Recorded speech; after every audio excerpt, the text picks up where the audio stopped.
But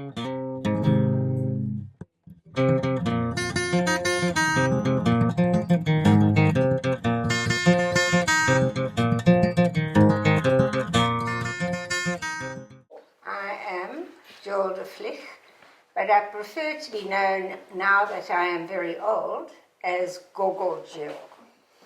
It's much easier. Yes. We're continuing with our conversation. Right. Yeah. So what are we going to talk about today? Well, today is International Women's Day. Yes. And I thought I would really like to talk about two South African women who I knew very well, and the one unfortunately has passed on, but the other one is still alive. And these are women who played a very powerful role to support rural communities in the apartheid era in South Africa. The one who I'd like to start off with, her name is Lydia Komape-Ngwenya. And she was born in August 1935 in Matlala. It's in T-L-A, I think that's right. Somewhere there in, I don't even know what it was then, because of course we had the Bantustans, but it would be the Transvaal area that then was broken up into different Bantustans. Anyway, how I came to know MamLydia, as we all loved to call her, was when she came to work for an organization called TRAC. That's T-R-A-C, and that stood for Transvaal Rural Action Committee. And TRAC was born in around 1983, after there had been a vigil in the old Khotse house in Johannesburg that was bombed by Flok later on. And we decided to have this vigil. When I say we, I'm talking about Black Sash in Johannesburg. That was the organization that I was part of. We decided to hold this vigil because we thought that one of the areas we had been working with, called Driefontein, which is still near Piet Retief, was going to be removed. In other words, the people who were living in Driefontein at that time were going to be taken into two Bantustans, at least two Bantustans. And the one was near Babanangu in northern KZN, and that was for isiZulu speakers. And then the other was near Kazangulu, was part of Kazangulu. And so those were the Swazi speakers who were going to move there. Anyway, so we had this vigil in Johannesburg, and because the Rand Daily Mail newspaper was still functioning at that time, and we got a lot of publicity from this vigil. It was 5 days long. And I participated in the vigil by fasting for those 5 days, just having bread and one piece of bread and then water, just as something to be a little bit significant, because when I had spoken to a woman called Mama Setuli, I think that was her name, from Driefontein, she had told me that when they were buying the land in Driefontein before the 1913 Land Act, they had lived on bread and water. It was actually Mama Shongwe, sorry, Shongwe. So I thought that's symbolic, you know, I can maybe just honor them by doing this thing. And then another Black Sash member who was our chairperson at the time, she made a program around that. So she had people to come to speak, and people came, and there was a speaker at lunchtime, and then we would have another little discussion in the afternoon as well. And what happened was that many rural people working in the urban areas would read the Rand Daily Mail, and they heard about this vigil, and they thought, but we must go and tell our story as well. And so they came to Black Sash, But Black Sash people were all volunteers. We were white women, white middle-class women, middle-aged mostly, and we were all volunteers, and we realized that we weren't going to be able to cope with all these requests from the rural areas for support in their resistance to being removed off their land. And so one of the members of Black Sash, she managed to raise some funds from the Ford Foundation in the United States, and we decided that we must employ a field worker and as a professional person, someone who can work on all of this full-time. And so that was somebody called Aninka Claessens, and she continues to work with land issues even now, although she has retired. And then the second field worker that we got was Marge Brown, who has a very long and very important history as well. And she also joined to be able to help, because we were now working in the old Transvaal, and that meant as far as the Botswana border, as far as the Swaziland border, and even far as Zimbabwe border. So it was a big area, and various rural places all around there. Anyway, after some time, we also came to realize that what was happening was that because the men were working in in urban areas, under contract usually, because they had a stamp maybe in the past that said they can only come to urban areas if they are working. We realized that it was the women who were staying in the rural places that needed support, because the apartheid officials would come and they would put numbers on the doors to see how many people had to be removed. And it was the women that had to meet with these apartheid officials. And they didn't know each other. The women in the different communities didn't know each other because of the distance from each other. And so it was decided that we needed to employ somebody who could start another organization that was attached to TRAC called the Rural Women's Movement. It is now called the Movement of Rural Women, and it's still continuing. And the first person we got to come and help us is MamLydia Komape.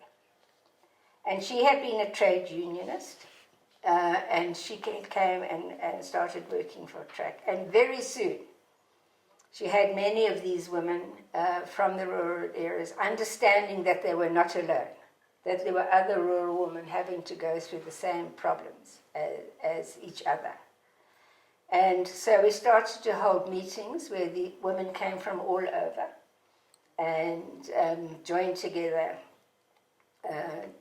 And MamLydia was the organizer of that. And we would have it in one of the rural areas that was under threat of removal, so that people could understand it. Here's an area like our own, similar to our own, with the same problems. And MamLydia was very, very popular with the rural women, because obviously she had grown up in a rural area herself. And this wonderful story that she used to tell us, because we would drive with her to these areas, and sometimes it took 3 hours or something like that to get there. And she would tell us stories. And the one time she told us the story of the first time she got into a train to come from her place where she was living to Johannesburg.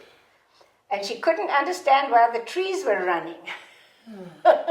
She didn't realize it was that the train was moving past these trees, but she thought the trees were running. And so we laughed with her. And she had this wonderful laugh. She would throw her head back, and just this laugh would come out and fill the whole place. Why I'm talking about her in the past is, unfortunately, she died last year in October. And she was getting old, and she was living back in her home area, and she had had a stroke, and that prevented her from speaking. And really fortunately in the end, it was best that she passed on, because MamLydia loved to talk. You know, so I can only imagine that when the stroke happened and she couldn't talk, that it must have been terrible for her. Okay, I'm going to now go into some of the images that we have on screen nearby. And this image shows that MamLydia with a lawyer, a human rights lawyer called Fink Haysom, who was employed by track, or sometimes they even did it actually for free, because they did have funds from overseas, some of the lawyers, to help out with rural areas. And they are with a community called Makwena.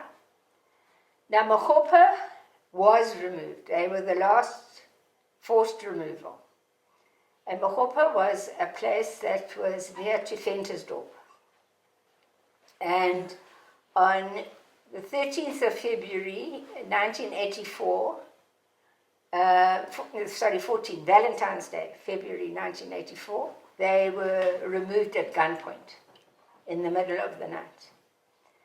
And it was very brutal removal, because what they often did was they took the children, and so that the parents would then follow. So they took the children on a bus and then took them to this place in Bophuthatswana where they were just dumped, and the parents obviously followed. But they wanted to fight this removal because they didn't want to be under Mangopi, who was the head of Bophuthatswana. And Mangopi didn't really want them either, because he knew they were rebellious. They weren't going to keep quiet. And MamLydia worked with this community and alongside with track.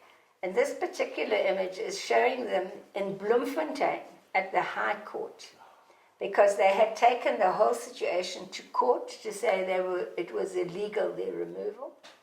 At their farms, they had 2 farms that they had bought before 1913, and they wanted their farms back.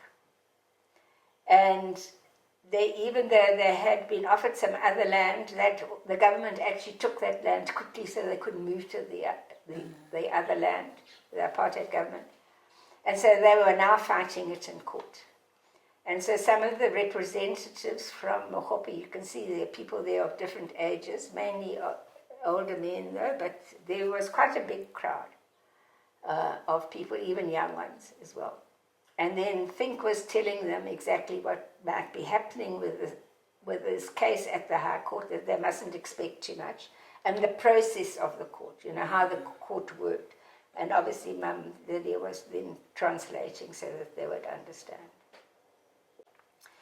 And then this is another lovely image of MamLydia. This is in a place called Machakaneng. Machakaneng is also in northwest now. It's not too far from Pretoria. In fact, you pass it, I think, when you're going to one of the casinos. And they were a smallish farming area, not far from Hartbeespoort Dam. And they were also being threatened with removal. And they had lovely orchards of oranges and very nice fruit. And they used to live basically off the land.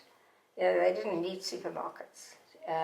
What they were asking for usually was schools and clinics. That's often what people in rural areas needed.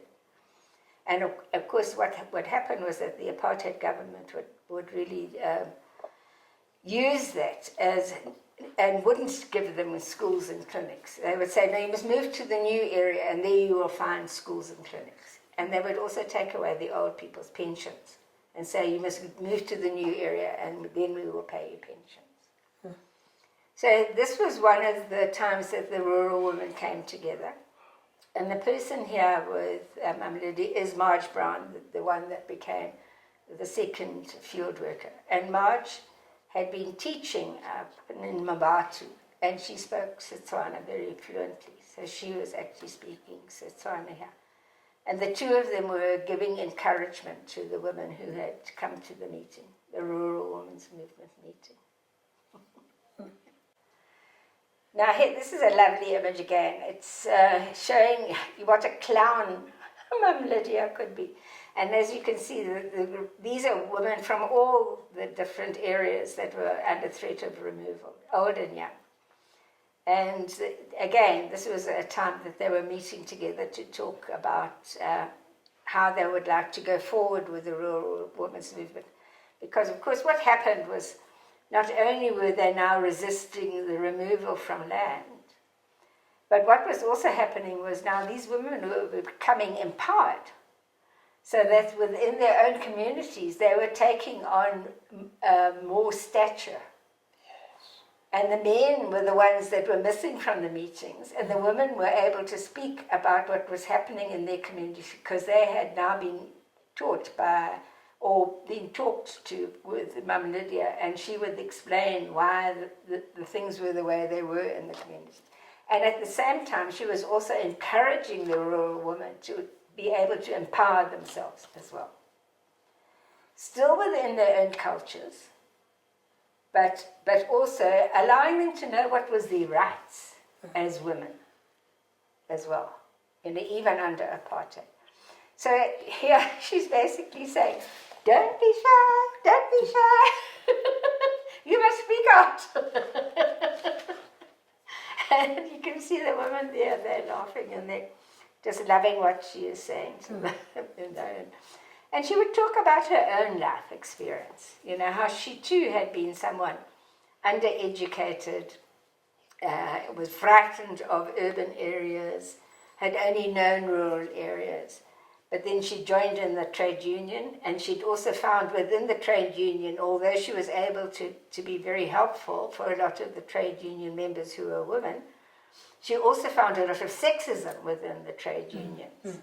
And so she was talking about that, how even within the trade union, which is supposed to be a very open forum for people, open and democratic forum, even there were issues and problems.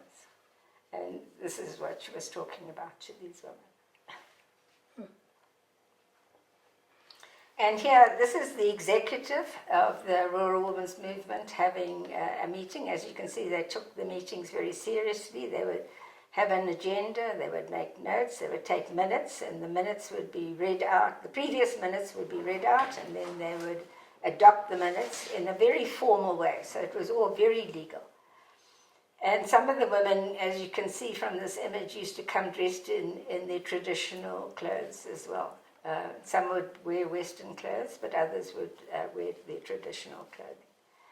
And it was always a very happy time when these women came together. They really enjoyed it because now they were making friends as well with other people from other areas. And so they started feeling really strong. The one that is sitting next to MamLydia there, Nenki, she actually came from Okasi, which was near Brits. And she too had been involved with trade unions. But Okasi was also under threat of removal because they were too close to Brits. And they wanted to take them out into Bophuthatswana as well so that white people could move onto their land. And as you can see, MamLydia was a very powerful speaker. I mean, here she's gesturing and making a very strong point about the situation and how women can maybe overcome the situations that they find themselves in. And this was a fun time. As it happened, when it came to our first democratic election, we realized that of course, most black people had never voted before in their whole life. And so there were quite a few organizations that were doing what was called voter education. Not telling people about the political parties because that was up to people to decide for themselves what political party they wanted to join or belong to or to vote for. But the process of the voting, what you did, how was it that you were able to be able to vote.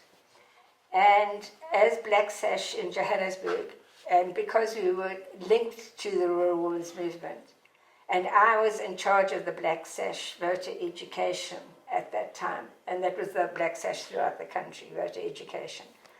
We produced a little book with a very beautiful illustration of how the voting can happen, on voting day.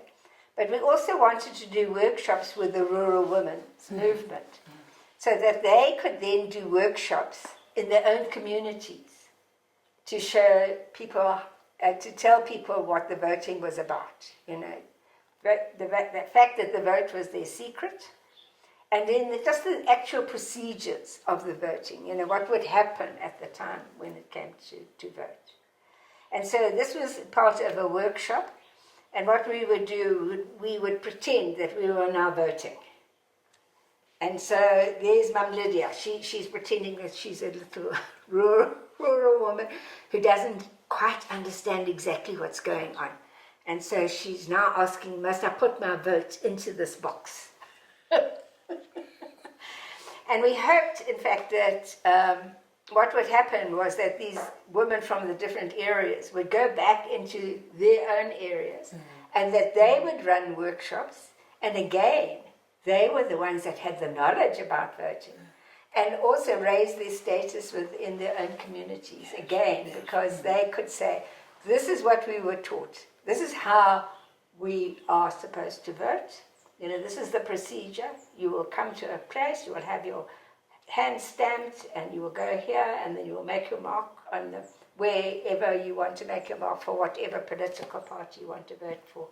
And then that you fold that, and then you put it in a box. And so all of that. So that was a very fun time. We loved doing those workshops. And you can see the women really participated very well. And I just love this image of MamLydia, because the slogan, and I can find what the slogan says. It's in, I think it's in Setswana or Sesotho, I'm not sure, but it's a woman who hold the sharp end of the knife. That was the slogan for the rural women's movement. And that is a banner that actually shows, you can see behind there's an image of a woman there holding the sharp end of the knife behind MamLydia. So that was a banner that the rural women's movement would use when they had their meetings and that sort of thing. So that's MamLydia. There's a lot more to say about her, of course, and of course her story leads into so many other stories about women that came from the various communities that she was working with as well. And I was very distressed when she died. I felt that a woman who had taught me so much and left a wonderful legacy behind her. She was a member of Parliament, and in the first National Assembly in 1994. I don't think she really enjoyed it too much because she didn't really like being in an urban area. She preferred her rural areas. But of course we were very happy to have her there because we knew that she was a very powerful and very strong woman, and she would speak out in that parliament for rural women, because one of the failings of the ANC throughout their history is actually to neglect the rural areas. And there's even a story I can tell about a woman who was living in Braklaagte, which is next to Zeerust. And that woman was arrested I think it was in the 50s, when women were told to take out passes. And the women in that area actually resisted taking out passes because they said, we have seen what the pass does to our men, and we don't want that to happen to us either. And the ANC ignored that. It was only because of journalists, and in fact a white journalist that I later met, going to that area, and a white priest, an Anglican priest, who was in the Zeerust area talking about it, that people even got to know about this resistance to the pass in that area. Yeah. Right, I'd like to just add a little story. This is actually very amusing, although it might have been otherwise. As I mentioned earlier, I used to travel with MamLydia quite a lot, and on this particular occasion, it was only her and I and none of the other track workers. who came with us, and we went to a place that was in what was the northern part of Natal, or around what became the Mutsi area, which was one of the Bantustan areas. And when we arrived there, MamLydia had wanted to talk to some of the women in that area, very particularly the rural women. And we arrived and suddenly realized that the army had actually moved into the area, and they were trying to prevent people from, more activists of any colour, come into, because they wanted to move these people also into Botswana. And we were detained by the army and taken to what was the office, and we were asked as to why we were there. And MamLydia and I quickly made an agreement, and I said, "Be my domestic worker." So I played the role of the madam, and she played the role of this domestic worker. Very, very, yes, madam, no, madam. All this sort of thing. And I said, my domestic worker had family in the area, and she was very concerned about them. And I was just bringing her so it was easy for her to come here. Because you must also remember that white people weren't allowed in black areas unless you had permission. And that was very much with the townships around towns as well. When I used to go into Tebisa, I was going in illegally because I was a white person and didn't have a permit to go in. And it was the same quite often with these rural areas, particularly the areas that had been targeted for removal. So, I think the guys weren't at all sure about whether we were telling the truth or not. But then on the other hand, I was a middle-aged white woman, and being young army recruits, they had a certain respect for my age and my white skin, and I think they felt they couldn't push the issue, and so they did allow us to go. And it was often that these funny little things would happen, and MamLydia was very, very good at stepping into the role of being someone other than who she really was. I think why I loved her so much was that she had this wealth of knowledge of being a woman, a rural woman, a trade unionist, and an urban woman. And she was always willing to share with us the circumstances that she had come across. She also was very willing to share with us, and this is where I was particularly grateful, was the traditions of the areas we were going into. Because as white people, we were cut off from knowing about that. We had no knowledge of, how Sesotho people would behave, or those speaking Setswana would behave, or and of course, particularly here in KZN, the various traditions. And she would offer insights into, how people would see us as white people coming into the area. And but we always allowed her to take the lead. She was the one that would approach people. And as I said earlier, she had this wonderful sense of humor and this outrageous laugh where she would throw her head back and just roar with laughter. And then you'd all end up joining in because it was so infectious. And then later on, when TRAC was dissolved, she then, along with other women, started the Rural Women's Movement, which managed to get funding.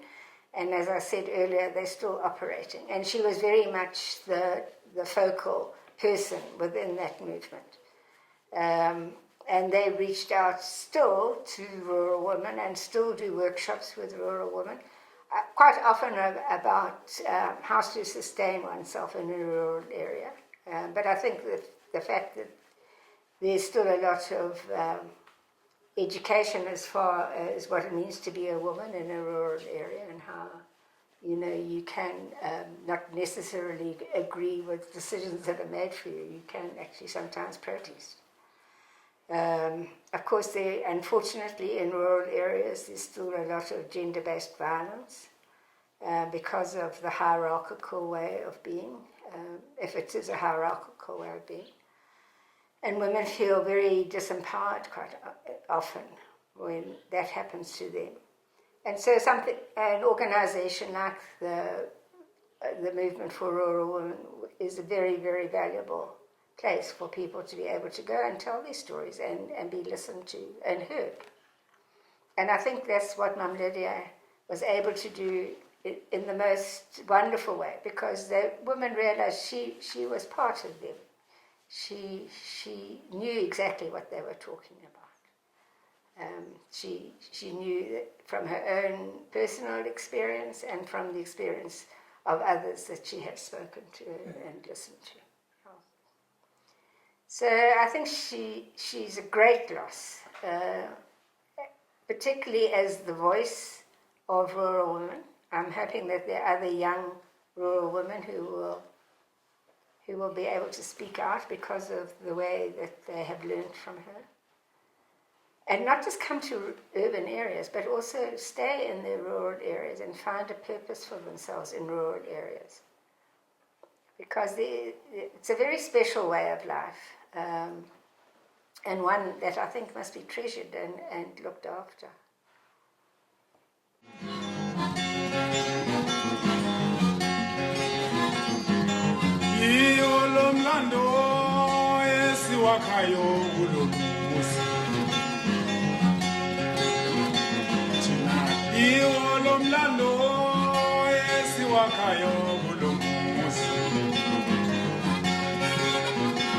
Sibambaneni wemawethu wemaduku, sugcineni amasiko ethu wemaduku, size sishiyela mizamo. Asiwagcineni amasiko ethu wemaduku, thina siwagcineni amasiko ethu wemaduku, size sishiyela abantwana.